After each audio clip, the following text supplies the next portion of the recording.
You will hear a number of different recordings, and you will have to answer questions on what you hear.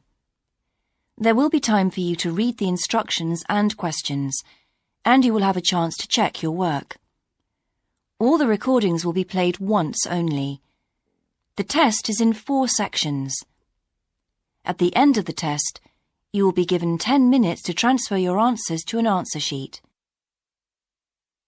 Now turn to Section 1. Section 1. You will hear an estate agent talking to a customer who wants to rent a house. First, you have some time to look at questions 1 to 8.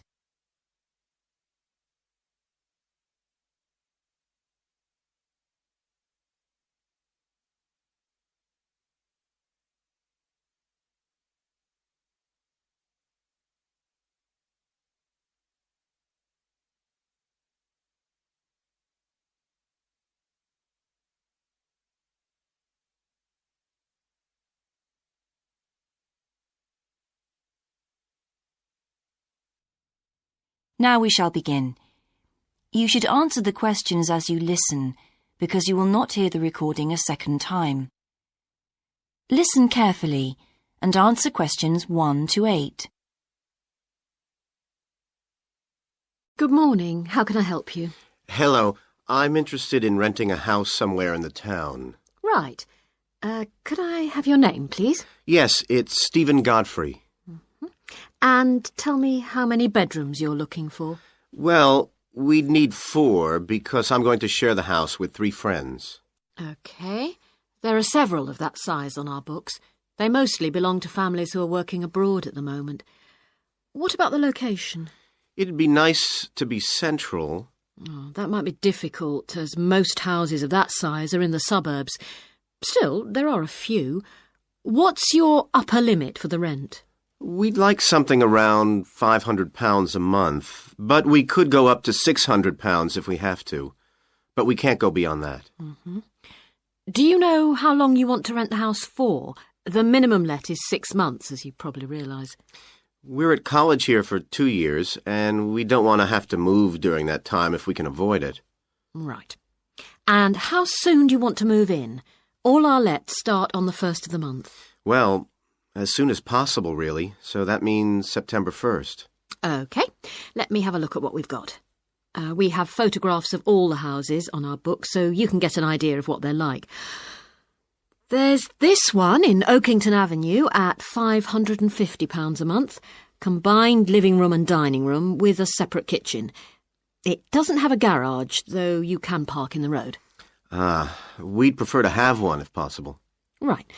Then have a look at this house in Mead Street. Mm-hmm. It's got a very large living room and kitchen, bathroom, cloakroom. How much is it? That one's £580. It's very well furnished and equipped. It also has plenty of space for parking, and it's available for a minimum of a year. Oh, and there's a big garden.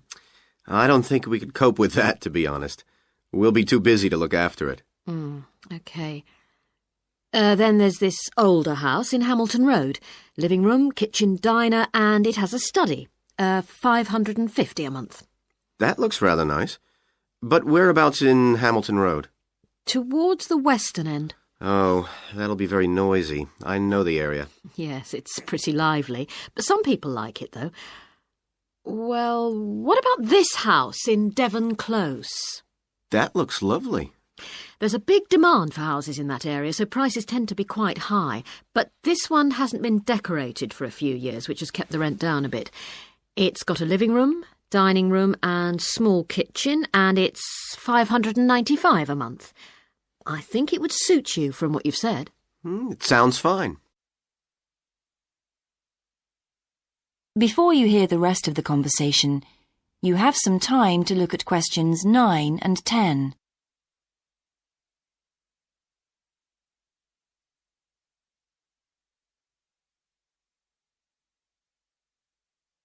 Now listen and answer questions 9 and 10. Why is that part of town so popular? Well, there's a big scheme to improve the district, and it'll soon have the best facilities for miles around. What sort of thing? There's a big sports centre under construction, which will be very impressive when it's finished. In fact, the swimming pool's already opened, ahead of schedule, and it's attracting a lot of people. What about cinemas? Are there any in the area? The only one closed down last year, and it's now in the process of being converted into a film museum. The local people are trying to get a new cinema added to the scheme. I think I heard something about a plan to replace the existing concert hall with a larger one. Ah, that's due to start next year. Well, it sounds an interesting area to live in. Could I go and see the house, please? Yes, of course.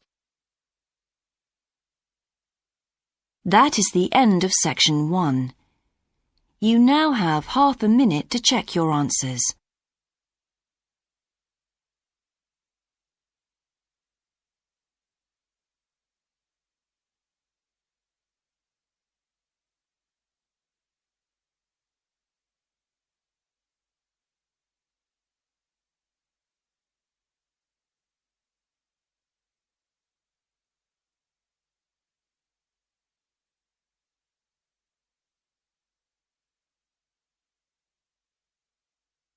Now turn to section 2.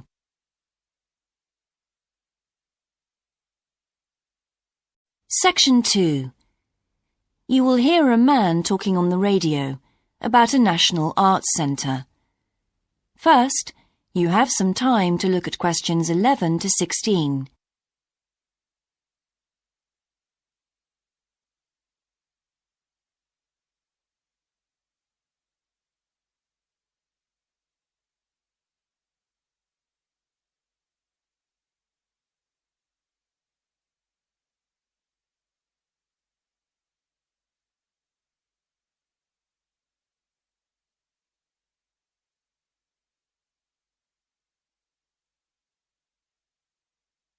Now listen carefully and answer questions 11 to 16. Hello, and welcome to Focus on the Arts. I'm your host, Dave Green, and this is your very own local radio programme. Every Friday evening, we put the spotlight on different arts and culture facilities and look at the shows and events that are on offer in the coming week. And today, the focus is on the National Arts Centre. Now, if you don't already know it yourself, I'm sure you've all heard of it. It's famous throughout the world as one of the major venues for classical music. But did you know that it's actually much more than just a place to hear concerts? The centre itself is a huge complex that caters for a great range of arts. Under a single roof it houses concert rooms, theatres, cinemas, art galleries and a wonderful public library, as well as service facilities including 3 restaurants and a bookshop. So, at any one time, the choice of entertainment there is simply enormous. So, how did they manage to build such a big arts complex right in the heart of the city? Well, the area was completely destroyed by bombs during the war in 1940. So the opportunity was taken to create a cultural centre that would be what they called the city's gift to the nation. Of course, it took a while for such a big project to get started, but it was planned in the 60s, built in the 70s, and eventually opened to the public in 1983. Ever since then, it has proved to be a great success. It's not privately owned, like many arts centres, but is still in public hands. It's run by the City Council. Both our National Symphony Orchestra and National Theatre Company were involved in the planning of the project, and they're now based there, giving regular performances every week. And as the centre is open 363 days of the year, there are plenty of performances to choose from.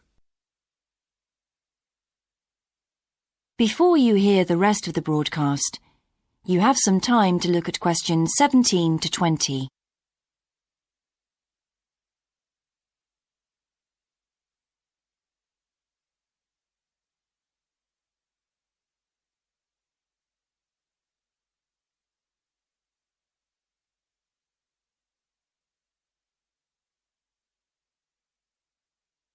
Now listen and answer questions 17 to 20.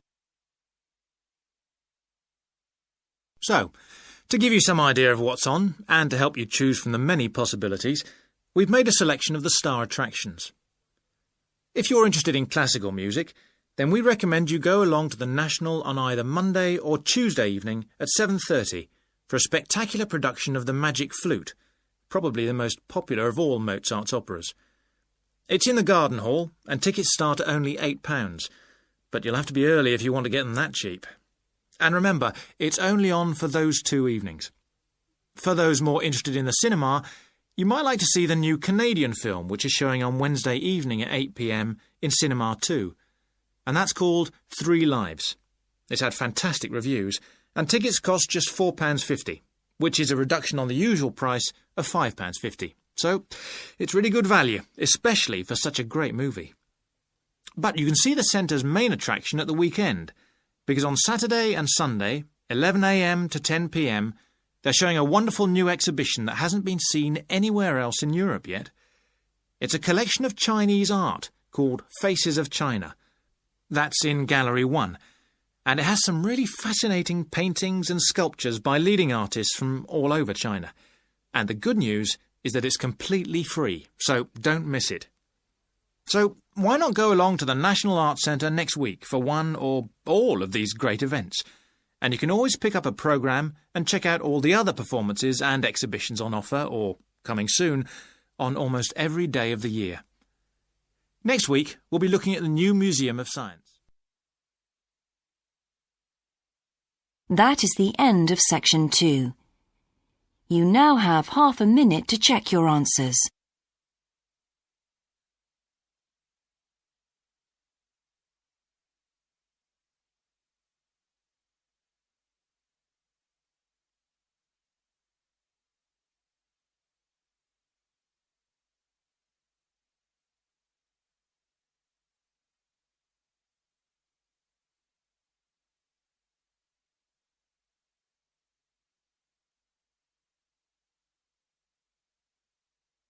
Now turn to Section 3.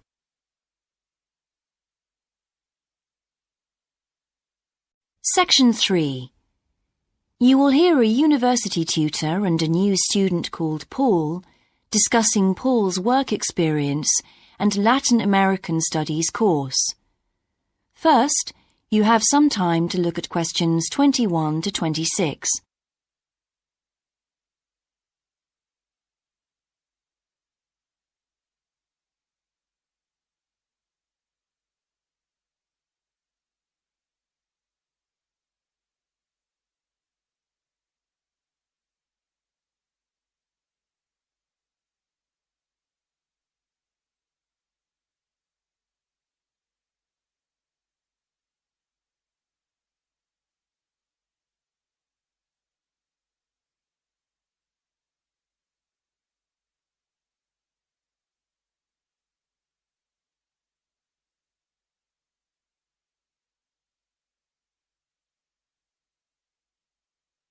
Now listen carefully and answer questions 21 to 26.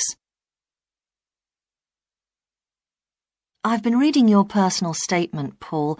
First, let's talk about your work experience in South America. What took you there? Was it to gain more fluency in Spanish? Well, as I'm combining Spanish with Latin American studies, my main idea was to find out more about the way people lived there. My spoken Spanish was already pretty good, in fact. So you weren't too worried about language barriers? No. In fact, I ended up teaching English there, although that wasn't my original choice of work. I see. How did you find out about all this? I found an agency that runs all kinds of voluntary projects in South America. What kind of work? Well, there were several possibilities. You mean construction, engineering work? Yes, getting involved in building projects was an option. Then there was tourism, taking tourists for walks around the volcanoes, which I actually chose to do, and then there was work with local farmers.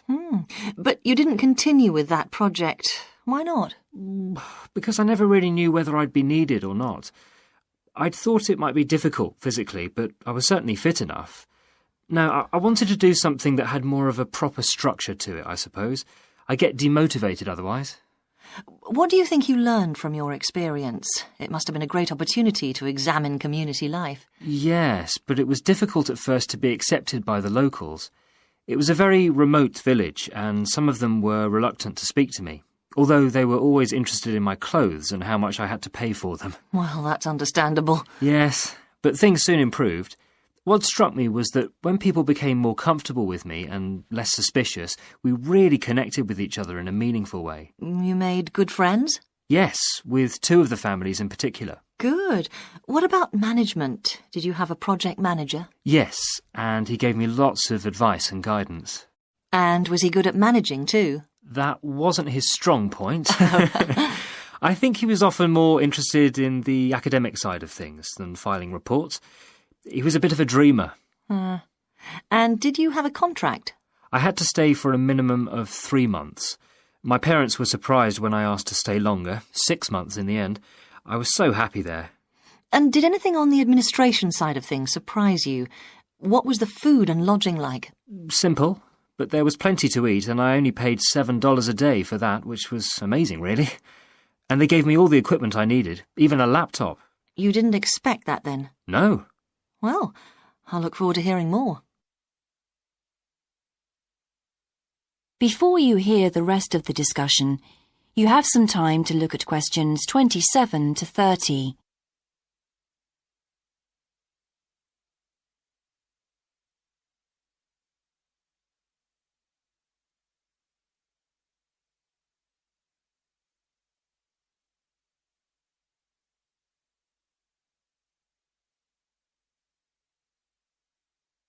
Now listen and answer questions 27 to 30.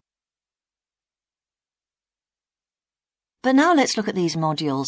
You'll need to start thinking about which ones you'll definitely want to study. The first one here is Gender Studies in Latin America. It looks at how gender analysis is reconfiguring civil society in Latin America. Women are increasingly occupying positions in government and in other elected leadership positions in Latin America. I think you'd find it interesting. If it was to do with people in the villages rather than those in the public sphere, I would. OK. What about second language acquisition? Do you think I'd find that useful? Well, you've had some practical experience in the field. I think it would be. I hadn't thought about that. I'll put that down as a definite then. OK. What about Indigenous women's lives? That sounds appropriate. I thought so too, but I looked at last year's exam questions and that changed my mind. Don't judge the value of the course on that. Maybe talk to some other students first, and we can talk about it again later. OK. Yes, and lastly, will you sign up for Portuguese lessons? My Spanish is good, so would I find that module easy? Not necessarily. Some people find that Spanish interferes with learning Portuguese, getting the accent right too. It's quite different in a lot of ways. Well, I'd much sooner do something else then. All right. Now, what we need to do is make a... That is the end of section 3. You now have half a minute to check your answers.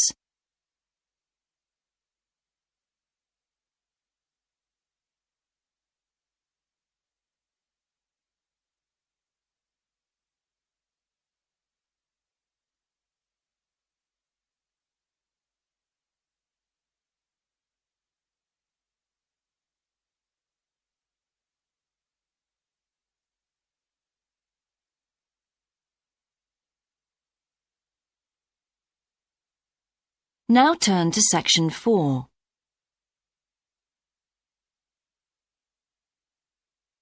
Section 4. You will hear a lecture about success in business systems. First, you have some time to look at questions 31 to 40.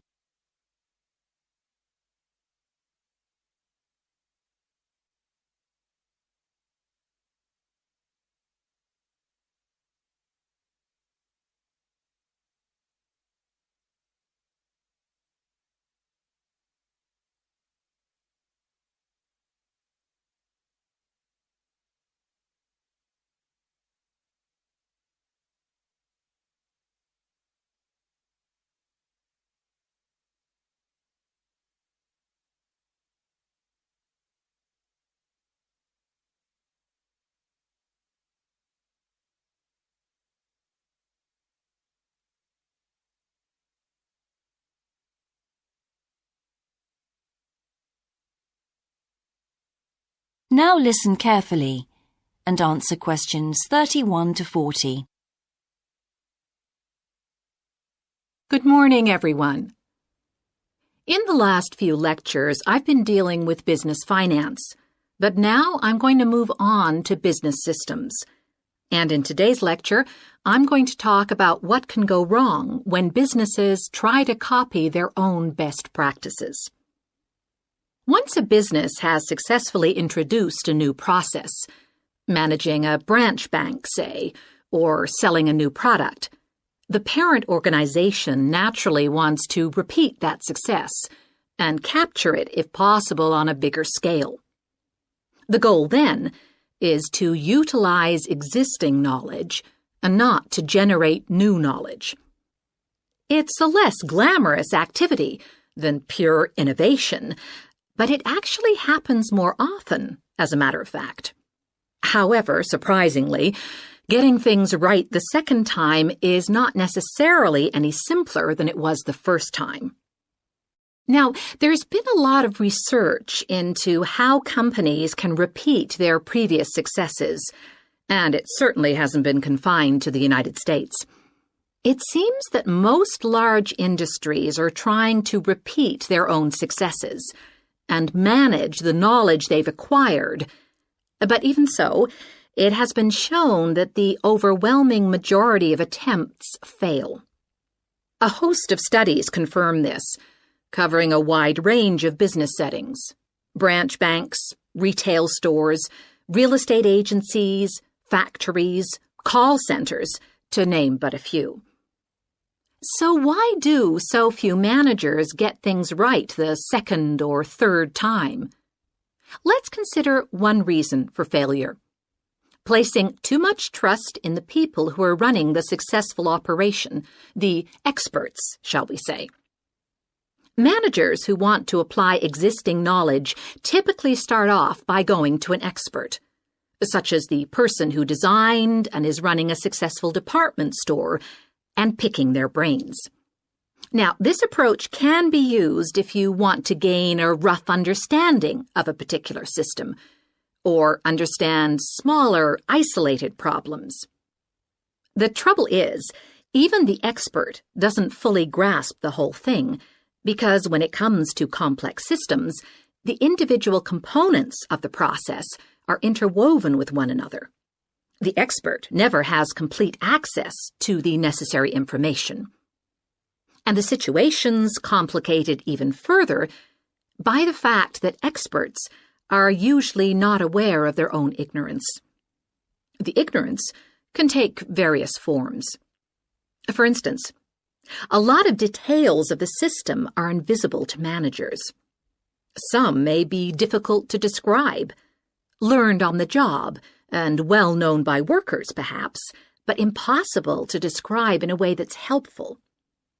And there are some things that people know or do that they're not even aware of.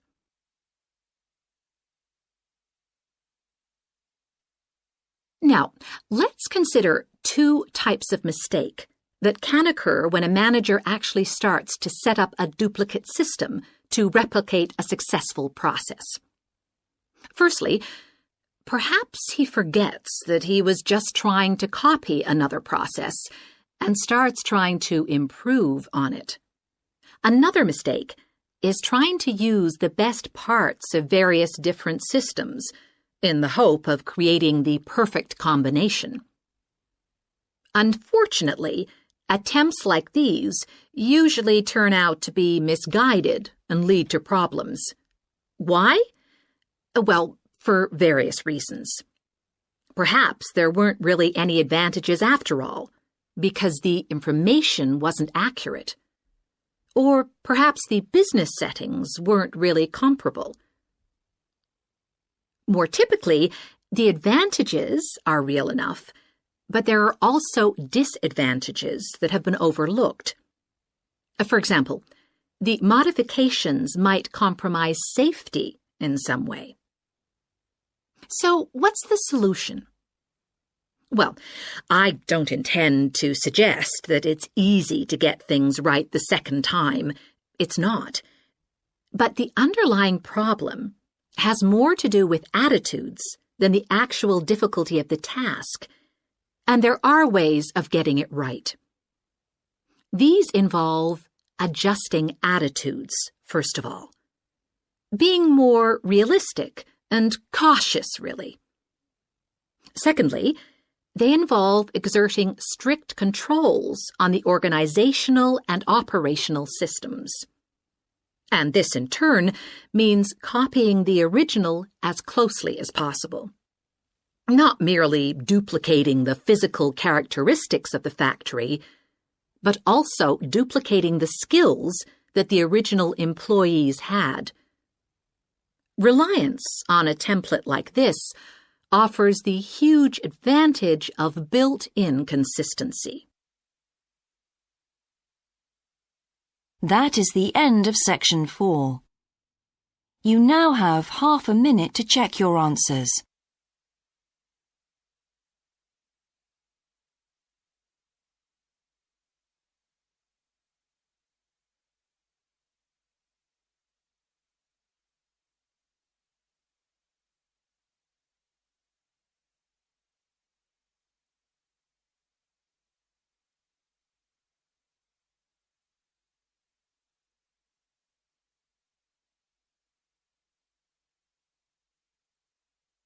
That is the end of the listening test. In the IELTS test, you would now have 10 minutes to transfer your answers to the answer sheet.